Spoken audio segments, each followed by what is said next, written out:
One of the things that Gary Keller said from stage one year at Mega Camp was, my goal is to keep my sandbox big enough so all of you, talking to the 10,000 agents in the audience, so all of you can continue to play in it, build your dreams in it. And that always just stuck in my mind. I was like, man, what a great mindset to have. And no doubt about it, he's one of the geniuses of our time for our real estate industry, right? And we brought that motto to EXP just at kind of the next level. Because at Keller Williams, as a team owner, my sandbox was too small. I could never retain that talent. At EXP, all of us have that opportunity to retain that talent. So it's so cool that now I have this sandbox that everybody that comes into my world can play in forever. Everything changed for me when I hired my first coach. It was 2013, July. I think at that point I had only sold one house, and I was really like, oh my gosh, I thought I was gonna make 6 figures my first year. This isn't going so well. I'm on the verge of failing. And at that conference, what I discovered is they had this thing called one-on-one coaching. What I also discovered, it was very expensive. It was close to $1,000 a month. But I said, you know what? I'm broke. I'm gonna put it on a credit card. I'm gonna go all in because I need accountability and I need a clear focus. That's, for me, was help with my implementation. I knew what to do, not at the level that I eventually was taught through coaching, but I kind of had an idea what to do. I just wasn't doing it because I didn't have accountability and I wasn't implementing it the right way. So when I hired a coach, it changed the game. I want you to remember this thought process in any sales conversation. Logic makes people think, emotion makes them act. And during the presentation, if all they're doing is thinking, well, at the end of the presentation, they're gonna say, hey, we need a night to think about it. And then tomorrow the next agent's gonna come by and they're gonna list it and you're not going to get the listing. But if you keep them in the emotional state, you're gonna make them feel comfortable with you, and they should, because you're a great agent, and you'll sign the listing agreement at the end. You'll put them into action. One of the other often overlooked benefits that I see for calling for sale by owners is just the person or the agent you become in that process. To be a great for sale by owner listing agent, you need to master scripts, and you do that by practicing them. What happens when you practice something and master something? Your confidence goes up, right? You start to become this professional agent, and that permeates into all other aspects of a real estate business. So if you're doing other prospecting and lead follow-up, your confidence is going to go up. Those confidence to use those scripts carries over into all your other scripts, all your other dialogues. And what's really cool is people are like sometimes, well, I don't like scripts, that feels salesy. I get it. The first time you read a script, you feel like, I don't know, you feel very uncomfortable. You certainly don't feel like a real estate professional. But what happens when you practice them and internalize them, they become your script. Other non-income producing activities could be training. Training is a great thing, but when you overdo it without taking action, that's a non-IPA. That's something that you should only be doing when you have it time blocked.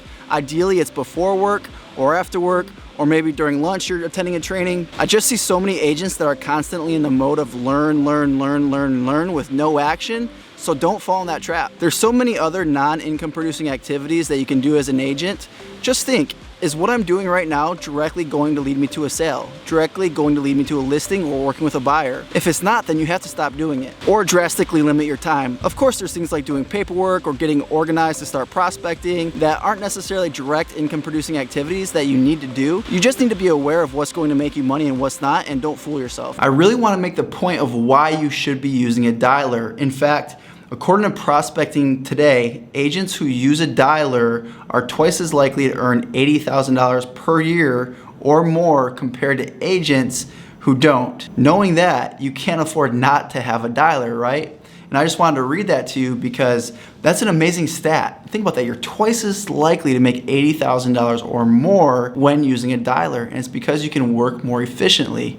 If you're making more contacts than every other agent on a daily basis, you're going to make more money. When you think of it like that, hand dialing is actually costing you money. Just think about it. So let's say I'm using a dialer and I can make 10 contacts per hour, but you're hand dialing and can only make 5. I'm essentially doing twice the amount of work as you in the same amount of time. So therefore, I should be making twice as much money as you.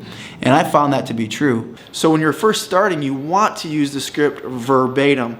You don't want to wing it. Just read the script verbatim when you're practicing it. So how do you memorize it? How are you able to memorize it so it's internalized and you're able to deliver it with power? Step one, just read it. Just read it over and over and over. Just read it and let it sink in. What that's going to do, it's going to allow you to familiarize yourself with the script. Number two, I want you to chant it or read it out loud as fast as you can. So just read it out loud and chant it over and over as fast as you can.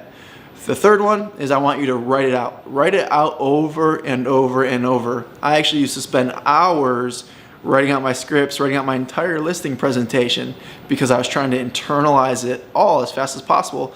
And the fourth way, I want you to practice it with role play partners. Now, how much time should you be practicing scripts? Well, how badly do you want to succeed? So what I learned was that once you get laser focused on one or two lead generation pillars, you'll get massive success. Consistent, focused effort over time creates massive success. And what's interesting about that is it doesn't take as long as you'd think. So I went to that conference in July, and less than 6 months later, I had over 20 active listings. When going to that conference, I never had sold a listing and had maybe one or two active listings on the market. Think about this. Discipline creates freedom. We get into real estate, we think freedom is just freedom, and now we have freedom of time, freedom of schedule because we make our own schedule, but you get the freedom from the discipline that a schedule creates. And I've been on both sides of this before, and I can tell you that life is so much better when you are disciplined with your schedule and you stick to your time blocks. Here we are at number one, and I think this is the absolute most important. You're not coachable. If you're not coachable, you're really going to struggle in real estate. And honestly, you're going to struggle in life if you're not coachable. But it's just interesting because all I do is produce some content on YouTube, but yet they see me as somebody who has expertise in my field, which gives me more influence in their business. That's exactly what you want with homeowners, buyers, and sellers. You want, when you meet them, to be kind of a mini celebrity, because what that does when you show up to show them that house or for that listing appointment, they already know, like, and trust you. And when someone knows you, likes you, and trusts you, well, then they're more likely to do business with you. It's so cool how that happens. So if nothing else, by producing content on video, even if it wasn't YouTube, but you're just sending it to your email database, which is what I used to do when I still had my real estate team before I sold it, before YouTube really had the power that it does now, I would just create 2 videos a month and send them to my database. And just by doing that, it positioned me as the market expert. So hopefully you found this helpful.